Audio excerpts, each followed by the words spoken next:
बिहार के पासवान 23 जुलाई को बिहार विधानसभा का घेराव करेंगे। इस बात की जानकारी बिहार के 13 करोड़ लोगों की हो गई है। उनकी मुख्य मांगे क्या है, मैंने कल ही एक वीडियो में बताया था। मैं आपको बताते चलूं कि मेरा कोई वैसा एजेंडा नहीं है कि आखिर पासवानों के साथ क्या किया जा रहा है, नीतीश कुमार क्या कुछ करने वाले हैं। आखिरकार क्या पासवानों को तोड़कर नीतीश कुमार उनका वोट बैंक अपने पक्ष में लेने वाले हैं, या फिर कहा जाए कि नीतीश कुमार पासवानों के साथ एक नई रणनीति रचने जा रहे हैं। मैं कहीं कोई वीडियो में वैसा नहीं कहा हूं कि चिराग पासवान ने आवाज क्यों नहीं उठाया। चिराग पासवान उसी गठबंधन के साथ में, जिस गठबंधन के साथ में नीतीश कुमार है। फिर चिराग पासवान के साथ तो कहीं ना कहीं बिहार के पासवानों का उम्मीद तो है कि चिराग पासवान हमारे लिए उम्मीद का एक चिराग है। आइए हम आज जानेंगे कि आखिरकार इनका इतिहास क्या रहा है पासवानों का। पासवान को क्यों चौकीदारी दी गई थी, आखिरकार पासवान जाति होते कौन है, आखिरकार पासवान जाति के साथ नीतीश कुमार इतना बड़ा खेला क्यों करने वाले हैं, आखिरकार क्या पासवान जाति को अंततोगत्वा नीतीश कुमार चौकीदारी देंगे। सबसे पहले आप हमारे वीडियो को शुरू से लेकर अंत तक देखते रहिएगा और वीडियो को ज्यादा से ज्यादा शेयर कीजिएगा और चैनल को सब्सक्राइब करते चलिएगा, ताकि बिहार की प्रत्येक अपडेट आपके साथ पल पल का जुड़ा रहे। आखिरकार बिहार वासियों के साथ नीतीश कुमार आज लंबे समय से जो राजनीति करते आ रहे हैं, जो विकास पुरुष के नाम से जाने जाते हैं, आज वह चौकीदारी की जो प्रथा है पासवानों की, उसको क्यों छीनना चाह रहे हैं। आखिरकार नीतीश कुमार कल 23 जुलाई के बाद में क्या कुछ करने वाले हैं, सारे अपडेट इस वीडियो में आपको मिलेंगे। पासवान का मतलब होता है, यदि ऐतिहासिक रूप से देखें तो अंगरक्षक होता है, बॉडीगार्ड होता है। इनका इतिहास काफी पुराना है। ये अपने आप को वीर पुरुष मानते हैं। ये अपने आप को अगिन पर चलकर यह साबित करने का कोशिश करते हैं कि हम समाज को सुरक्षा देने वाले पासवान हैं। फिर इनके साथ आज नीतीश कुमार ऐसा क्यों कर रहे हैं। आपको मैं थोड़ा सा इतिहास के पन्नों में ले जाना चाहता हूं। जब भारत ब्रिटिशों के हाथ में था, ब्रिटिशरों के हाथ में था, उस समय भारत में केवल ब्रिटिश ही नहीं थे, बल्कि और सारी भी पश्चिमी जो भी कंपनियां थी, जो भी यहाँ पर अपना अधिकार जमाना चाहते थे, फ्रेंच थे, डच थे, बहुत सारे कंपनियां आई और चली गई। लेकिन ब्रिटिशरों ने यहाँ पर अपना अधिकार जमाया और लंबे समय तक रहा, 200 वर्षों तक शासन किया। उससे पहले भी आपने देखा होगा किस तरीके से मुगल शासन हमारे यहाँ था, और मुगल ने अपने आक्रामकता को लेकर किस तरीके से हिंदू मंदिरों को तोड़ना, हिंदुओं को एक अलग तरीके से देखना अपनी तरीका अपनाया था। उसी को देखते हुए जब ब्रिटिश यहाँ पर प्रवेश करते हैं, उनको जानकारी हो जाती है कि मुगल के द्वारा जो भारत की जनता है उसको प्रताड़ना दी जा रही है, तो वो क्या करते हैं कि पासवान जाति को चौकीदारी का अधिकार दे देते हैं। क्योंकि पासवान जाति को वही बोलते हैं, क्योंकि पासवान जाति उस समय यदि आपको बताया जाए तो गुलाब राय जो कि उस समय भी वहां का राजा के साथ में रहा करते थे, एक बहुत बड़ी पदवी थी उनके साथ में। पासवान को अंगरक्षक माना जाता था। वो अपनी वीरता भी दिखाते थे, अगिन पर चढ़ना, बांसों पर चढ़ना। आज भी आप देखेंगे यदि गांव देहात के होंगे, बिहार से होंगे आप, तो राह बाबा का पूजा दी जाती है उनके द्वारा। चौहरमल के वंशज माने जाते हैं। फिर इनके साथ ऐसा अन्याय क्यों किया जा रहा है। आपने देखा होगा किस तरीके से, यदि गांव की यदि पृष्ठभूमि से आप जुड़े होंगे तो आप देखते होंगे कि इनकी जो गांव में पदवी है काफी ऊंची है। इनके जो देव हैं, जो दैवीय शक्तियां हैं, उनको लोग आज भी पूजते हैं। हमारे घर से हमको याद है कि हमारे घर से इनको चढ़ाने के लिए पिठार तक जाता है। जो आटा होता है उसको चढ़ाया जाता है। जब घर में पहली आटा आती है तो उसको चढ़ाने के लिए दिया जाता है। तो इनकी समाज में कहीं ना कहीं सुरक्षा की दायित्व है। और मैं आपको बताते चलूं, इतिहास की बात यही है कि सिराजुद्दौला जब पश्चिम बंगाल में आतंक फैला रहा था, तो ब्रिटिशरों ने इन पासवानों के ही हिंदू के संरक्षण के लिए, हिंदू के संरक्षक के रूप में चुना और गांवों में सुरक्षा की जिम्मेदारी दी गई। इन्हें चौकीदार कहा गया। इनका इतिहास यही है। इनका इतिहास यही है कि इनकी चौकीदारी ब्रिटिशरों ने ग्रामीण परिवेश में देखा कि आखिरकार कौन है जो ग्राम को सुरक्षित रख सकता है मुगलों के आतंक से। कंपनी को जिस तरीके से लूटा जा रहा था उसको किस प्रकार से, तो उस समय जो शासन किया, जो शासक था, वो जिस प्रकार से जनता के साथ पेश हुआ, आज वही सिलसिला चलता आ रहा था। अब बात यह है, थोड़ा सा और भी गौर करने की बात है कि नीतीश कुमार जिस तरीके से हाईकोर्ट ने कहा है कि सबकी भागीदारी होनी चाहिए, लंबी प्रथा है, इसमें थोड़ा सा सुधार होना चाहिए। 75 साल पुराना हो गया, होना चाहिए, सही बात है, सुधार होनी चाहिए। लेकिन इसमें नीतीश कुमार और बिहार विधानसभा में थोड़ा सा इस बात को कह दे कल आकर 23 जुलाई को इस बात को मीडिया प्रेस रिलीज करके इस बात को कह दे कि हाँ ठीक है, जिस प्रकार से सुधार हुआ वो तो सुधार होने ही वाला है, लेकिन पासवानों को कुछ इसमें ज्यादा सीटें दी जाएगी। जो 2 बार उत्तराधिकारी के रूप में पासवान में चौकीदारी कर चुके हैं उनको न देकर बल्कि अब दूसरे पासवान को दिया जाएगा, ताकि उनको भी तो मिल सके। सभी पासवान के घर में थोड़े चौकीदारी है, कुछ लोगों की ही चौकीदारी है, तो उसमें भी सुधार हो सके।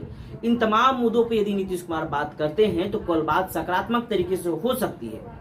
और एक बात और है, बिहार की 13 करोड़ लोगों को सोचना होगा कि हमारे और आपके नेता सरकार में बैठे हुए और माननीय जाति के नाम पर वोट लेने वाले लोग नहीं हैं, बल्कि आप खुद में अपना नेता हैं, खुद में अपना नेतृत्व है, और सबका मालिक नीतीश कुमार है।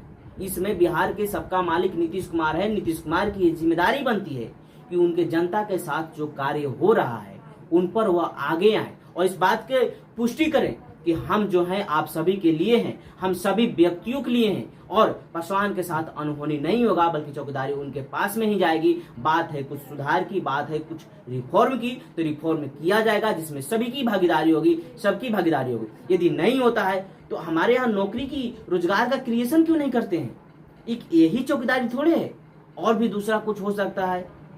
आप वार्ड वाइज भी कर सकते हैं, जितने भी वार्ड हैं वहां पर भी 2-3 लोगों की सुरक्षा की जिम्मेदारी दिया जा सकता है। जहां 60 के जनसंख्या पे एक चौकीदार होता था 60 लोगों पर, तो थोड़ा कम भी किया जा सकता है। तमाम तरीके हैं। अब बिहार के लोगों को एक बात मैं और अच्छे से बताना चाहता हूँ। देखिए, बिहार में या फिर यदि भारत की पृष्ठभूमि की बात की जाए तो जाति व्यवस्था जिस प्रकार से हमारे यहाँ पदस्थापित की गई है, इसमें देखा जाए तो सभी जातियों का अपना अपना ऑक्यूपेशन है, व्यवसाय है, रोजगार है। जैसे में लोहार भाइयों के लिए उन्हें बढ़ई का कार्य है, किस प्रकार से वो अपने कारीगरी के माध्यम से कार्य करते हैं, इस पर सरकार भी उनको लोन देने की कार्य शुरू कर दी है। उसके बाद में यादव भाई की बात करी जाए तो उनके पास दुग्ध उत्पादन करने की सुविधाएं थी, किस प्रकार से वो दुग्ध उत्पादन करते थे। नाई भाइयों की बात कर लिया जाए तो उनके यहाँ बाल बनाने की कार्य प्रथा थी। तो तमाम जो भी जातियां थी सबकी कुछ ना कुछ कार्य बांट दिया गया था, लेकिन पासवान जाति के पास उस समय भी मूलभूत कार्य नहीं था। आखिर उनके साथ ऐसा कार्य, कोई वैसा कार्य नहीं था जो उनका एक ऑक्यूपेशन हो, पेशा हो। तो फिर इसको देखते हुए यदि ब्रिटिशरों ने इनको अंगरक्षक के रूप में चुना, और खुद ये अपने आप को अंगरक्षक कहते हैं, क्योंकि यह कहा जाए तो अपने आप की जो साहस है उसको दिखाते हैं। अग्निपथ पर चलते हैं, आप देखा होगा इनके राह के पूजा में अग्निपथ पर चलते हैं, बांस के ऊपर चढ़े जाते हैं। तो ये इनकी साहस है, ये इनकी कहा जाए कि जिस प्रकार से इनके अंदर साहस है, उनकी बौद्धिकता को दिखाई देती है कि किस प्रकार से अपने बल को या साहस के रूप में पिरोते हैं। तो फिर आज इस प्रकार से क्यों किया जा रहा है? आज तो जिस प्रकार से यदि एक इतिहास की बात किया जाए तो आप समझेंगे कि आने वाला समय में हो सकता है नीतीश कुमार कहीं ना कहीं पासवान जाति को वोट लेने के लिए इस प्रकार की रणनीति किए हों। यदि इस प्रकार के मनमुटाव होता है तो कोई एक लीडर तो उभर नहीं पाएगा, और कोई एक लीडर नहीं उभर पाएगा तो लोग अंत में नीतीश कुमार आएंगे, बोलेंगे चौकीदारी आप ही की होगी, तो चौकीदारी के नाम पर वोट उन्हीं को दिया जाएगा 2025 बिहार विधानसभा चुनाव में। तो ये देखिए, आंतरिक रणनीति होती है। जो भी राजनीति हो, सरकार हो, विपक्ष हो, पक्ष हो, वो अपना हित में देखकर कोई ना कोई कार्य साधता है, और इस कार्य को एक व्यक्ति को एक तरीके से नहीं देखना चाहिए। हम सभी बिहारवासियों को अच्छे से समझना चाहिए, भूनना चाहिए कि आखिरकार हमारे साथ क्या किया जा रहा है। 20 सालों में आपने देखा कि नीतीश कुमार ने किस प्रकार से बिहार को आगे ले जाने का कार्य किए, और नीतीश कुमार बिहार को आगे ले जाने के साथ साथ किस प्रकार से नए नए नेताओं को उत्पत्ति दिए। कभी इनके साथ गठबंधन में रहना, कभी उनके साथ गठबंधन में रहना। क्या बिहार का यही एकमात्र भविष्य है? ऐसा ही बिहार का भविष्य रहेगा? इन तमाम चीजों में जब तक सुधार नहीं हो पाती है, जब तक हम सुधार नहीं करवा पाते हैं, तो कैसे कह पाएंगे कि विकास हमारा, बिहार हमारा विकास विकसित राज्य बनेगा, एक समृद्ध बिहार बन पाएगा? इसके लिए हमारी और आपकी जिम्मेदारी है कि हम किस प्रकार की सरकार का चयन करें, हम किस प्रकार के लोगों के हाथों में अपना नेतृत्व दें, ताकि हमारा बिहार विकसित और समृद्ध हो पाए। हम एक जाति, एक समुदाय, एक विशेष व्यक्ति के नाम पर वोट पूरे अपनी जिंदगी में करते आएंगे, हम करेंगे, हमारी पीढ़ी करेगी, हमारा पीढ़ी करते आ रही है। तो फिर कब तक?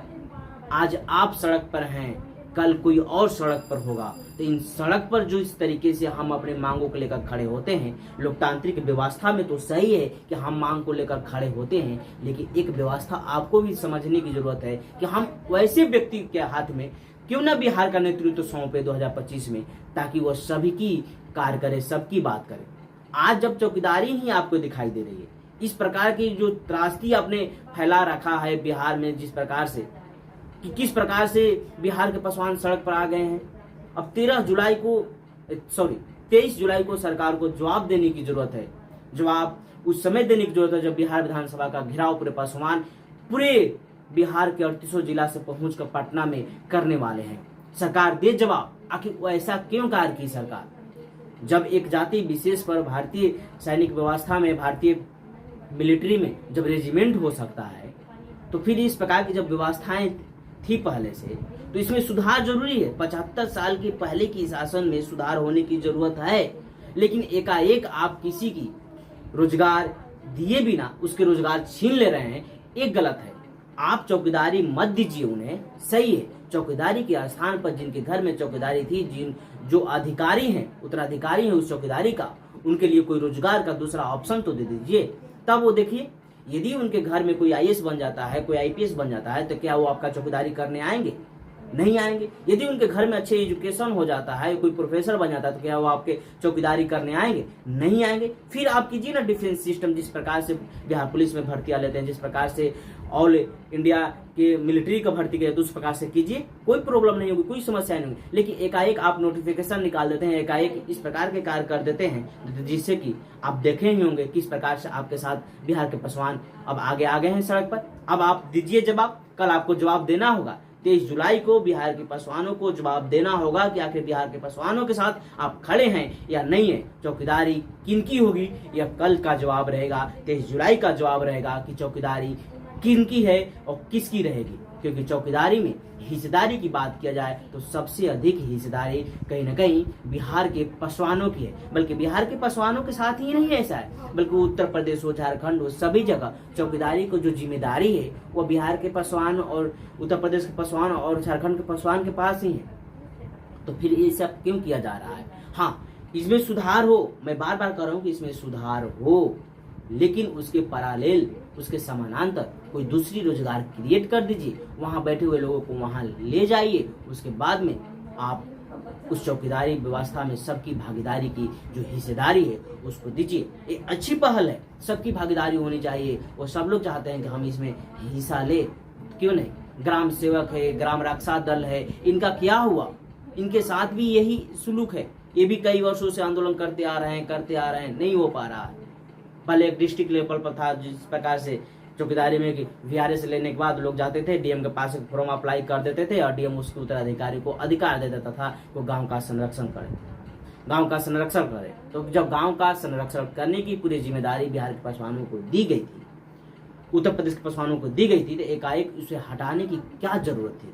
धीरे धीरे उसे हटाते आप, धीरे धीरे उसमें सुधार करते, धीरे धीरे पहले आप एक सर्वे कराते कि आखिर कितने लोगों के घर में चौकीदारी थी, कितने 2 बार उत्तराधिकारी का अधिकारी पा चुके हैं। फिर उस चौकीदारी व्यवस्था को दूसरे पासवानों को दिया जाता, जिसके घर में चौकीदारी अब तक नहीं थी उनको दिया जाता, या फिर उसके जगह पर कोई दूसरा और भी रोजगार क्रिएट किया जाता, या फिर जो स्किल युक्त हैं, जो चौकीदार पूरे पुराने हो गए, जिनको कुछ समझदारी हो गई, समाज में किस प्रकार की कमियां हैं, क्या कुछ होना चाहिए, यदि उस प्रकार करते हैं तो वो कार्य करने के बाद उनको कहीं ना कहीं दूसरे विभाग में शिफ्ट किया जाता।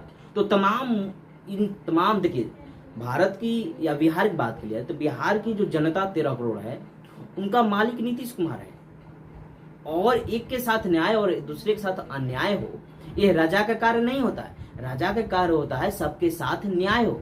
राम राज्य की स्थापना की जो जिस प्रकार से हम संकल्पना करते हैं, तो संकल्पना में हमें यह जिम्मेदारी दी जाती है कि हमारा सब उस प्रकार के कार्य करें जिसमें सबकी भागीदारी हो, सबकी जिम्मेदारी हो, सबका कहीं ना कहीं अधिकार हो कि वह उस कार्य को कर पाए, सही ढंग से उस कार्य में अपनी सफलता प्राप्त करें। तो फिर इस प्रकार के कार्यों को लंबे समय से सफल दिखाई देना जरूरी लगता है। लेकिन एकाएक आप किसी कार्य में सुधार करने लगेंगे तो कहीं ना कहीं गलत होगी। अब आपको जो 5% बिहार के पासवान हैं उनको कल जवाब देना होगा।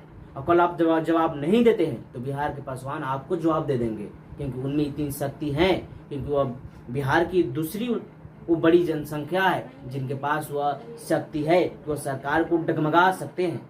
जो सरकार जिस आधारशिला पर बैठी हुई है, जिस जनता जिस लोकतांत्रिक व्यवस्था के आधार पर सरकार बैठी हुई है, उसी लोकतांत्रिक व्यवस्था के आधार पर यह बिहार के पासवान सरकार को जवाब देने में कतई पीछे नहीं हटेंगे। और ये आपको मैं बताते चलूं, वो 100% सफल होंगे और चौकीदारी उन्हीं के नाम होगी यदि वो सकारात्मक तरीके से कार्य करते हैं। डायरेक्ट सरकार से मीटिंग रखें, डायरेक्ट आपके नेता कोई कार्य नहीं आएंगे। जो सड़क पर आपके नेता घूम रहे हैं ना, जिनके चक्कर में आप इन तमाम कार्यों कर रहे हैं, ये आपके कहीं कार्य नहीं आने वाले हैं। कार्य आएंगे तो नीतीश कुमार आएंगे, क्योंकि आपके अभी नेता नीतीश कुमार है, कल भी नेता नीतीश कुमार थे और 20 वर्षों से नेता बने हुए बिहार के नीतीश कुमार है। वो हमारा भी अधिकार छीना जाएगा तो हम उन्हीं से मांगने जाएंगे, आपका भी अधिकार छीना जाएगा तो हम उन्हीं से आप उन्हीं से मांगने जाइएगा। तो इन तमाम चीज़ों को आप समझकर 23 जुलाई को सरकार से मीटिंग रखिए। सरकार से मीटिंग रखने के बाद सरकार क्या अल्टीमेटम देती है, जैसे ही कुछ नया अपडेट आएगा वैसे ही मैं आपको बताते रहूँगा। और तब तक के लिए हमारे चैनल को देखते रहें, क्योंकि हम सकारात्मक रूप से कार्य करने की तैयारी जो किए हैं, जो नींव रखा गया है, इसमें कोई हिचकिच नहीं, किसी पार्टी की बात नहीं, किसी राजनेता की बात नहीं। बात सीधे सीधे जनता की होगी, बात सीधे सीधे आपकी समस्याओं की होगी और आपकी समस्या के साथ ही समाधान की भी हम बात कहेंगे कि आखिरकार समाधान किस तरीके से हो सकता है। तब तक के लिए दीजिए इजाजत। 23 जुलाई को हम मिलेंगे आपको अपडेट के साथ, आखिरकार क्या कर रही है सरकार आपके लिए। बहुत बहुत धन्यवाद और आप बने रहे हमारे साथ और देखते रहें द स्टार इंडिया।